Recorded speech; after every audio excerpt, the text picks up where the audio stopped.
అదే RTV app వార్తల్ని క్షణాల్లో చదివే అవకాశం ఉంటుంది. ఒక న్యూస్ పేపర్, ఒక టెలివిజన్ ఛానల్ మీ చేతుల్లో ఎప్పుడు ఉంటాయి.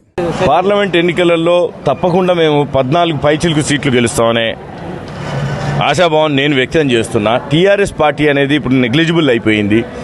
టీఆర్ఎస్ పార్టీ ఇంకా రోజు రోజుకి కిందికి పోయేదే తప్ప ఇప్పుడు ప్రస్తుతానికి వాళ్ళైతే పైకి వచ్చే పరిస్థితి లేదు. అలాంటి పరిస్థితుల్లో కాంగ్రెస్ పార్టీ భారీ మెజార్టీతోని అన్ని స్థానాల్లో 14 నుంచి 15 స్థానాల్లో భారీ మెజార్టీతో గెలుస్తుందని మేము ఆశాభావం వ్యక్తం చేస్తున్నాం. అంతే ఇది సెంట్రల్కి జరగబోయే ఎలక్షన్లో ఇప్పుడు రాష్ట్రంలో కూడా ఈ టీఆర్ఎస్ పార్టీ ప్రభుత్వంలో లేదు. కాంగ్రెస్ పార్టీ అధికారంలోకి వచ్చింది, చెప్పిన హామీలన్నీ నెరవేరుస్తూ మంచి పరిపాలన ఈ ప్రభుత్వం, కాంగ్రెస్ పార్టీ ప్రభుత్వం రేవంత్ రెడ్డి గారి నాయకత్వంలో ఇప్పుడు ఇవ్వటం జరుగుతుంది. ఇప్పుడు జరిగే ఎన్నికలలో ఎంపీకి ఈ రాష్ట్రంలో లేదు.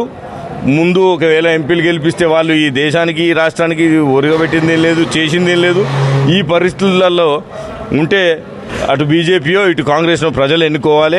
కానీ బీజేపీ చేస్తున్నటువంటి ఈ రాక్షస పాలనకి ప్రజలు కూడా చర్మగీతం పాడదలుచుకున్నారు. కాంగ్రెస్ పార్టీని దేశంలో అధికారంలోకి తేవాలని బలంగా కోరుకుంటున్నారు.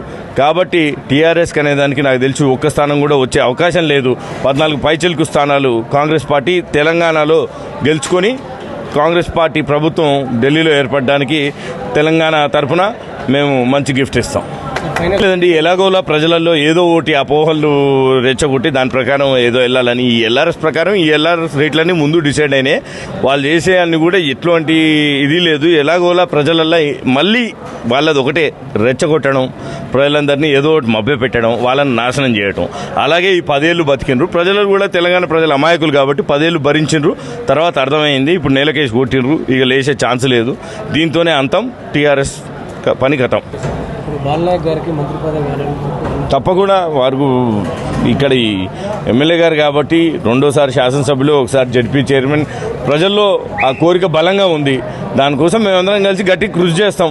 మా ప్రభుత్వం మీద కూడా, మా ముఖ్యమంత్రి గారి మీద అధిష్టానానికి తెలియజేస్తాం. వస్తుందని ఆశిద్దాం, దానికోసం ప్రయత్నం గట్టిగా చేస్తాం. అంతే కదండి, ఒక కాంగ్రెస్ పార్టీ కార్యకర్త వారు, కాంగ్రెస్ పార్టీ నాయకులు, కాంగ్రెస్ పార్టీ ఎమ్మెల్యే కాబట్టి, పైగా మా కుటుంబంతో ఉన్నటువంటి అనుబంధం, కాంగ్రెస్ పార్టీలో మా ఇద్దరికి ఉన్నటువంటి అనుబంధంలో ఆయన ఒక నాయకుడిగా నాకు వస్తే మా బాగుంటుంది అని వారి ఆశను వ్యక్తం చేశారు. దాన్నే అధిష్టానానికి కూడా చెప్పారు. అధిష్టానం రేపు సిఈసి కూడా ఉంది, దాంట్లో డిసైడ్ చేసి ఎవరికి కేటాయిస్తారనేది రేపు డిసైడ్ చేస్తారు. మరిన్ని వీడియోస్ కోసం ఛానల్ ని సబ్స్క్రైబ్ చేయండి. లేటెస్ట్ అప్డేట్స్ కోసం వాట్సాప్ ఛానల్ ని ఫాలో చేయండి. అండ్ లింక్ డిస్క్రిప్షన్ లో ఉంది.